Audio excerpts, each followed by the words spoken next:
દિવાસાના પર્વ નિમિત્તે આદિવાસી સમાજમાં ઢીંગલા બાપાની પૂજા કરવામાં આવે છે। આપને જણાવી દઈએ, લોકસભાના દંડક તેમજ વલસાડ ડાંગ સાંસદ ધવલભાઈ પટેલે લોકોને શુભકામનાઓ આપી। હાલ દિલ્હી સંસદ ભવન ખાતે ચોમાસુ સત્ર ચાલુ હોવાને કારણે નવસારી ન પહોંચી શકાય તેવી સ્થિતિએ આ પ્રસંગને સ્મરણ કરી ઢીંગલા બાપાના માધ્યમથી આ દિવાસાના પર્વમાં સહભાગી થતા તમામ ભક્તોને શુભકામનાઓ પાઠવી છે। ધવલ પટેલે આવતા વર્ષે આ પ્રસંગને બહુ જ ઉત્સાહથી ઉજવવાનો સંકલ્પ કર્યો છે।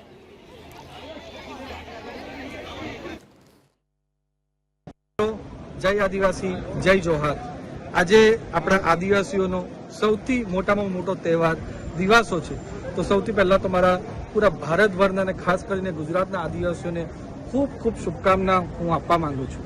આજે જે દિવાસો છે અને જે ઉજવણી આપણે કરીએ છીએ એમાં પણ ખાસ કરીને વાત કરીએ તો અમારા નવસારીમાં ઢીંગલા ઢીંગલી અને ઢીંગલા બાપા વર્ષોથી પ્રખ્યાત છે, દાયકાઓથી પ્રખ્યાત છે। હું નાનો હતો ત્યારથી જ દિવાસોમાં ભાગ લેતો હતો, ઢીંગલા બાપાના દર્શન કરતા હતા અને ઢીંગલા બાપાના દર્શન કરવા હજારો લોકો આવે છે।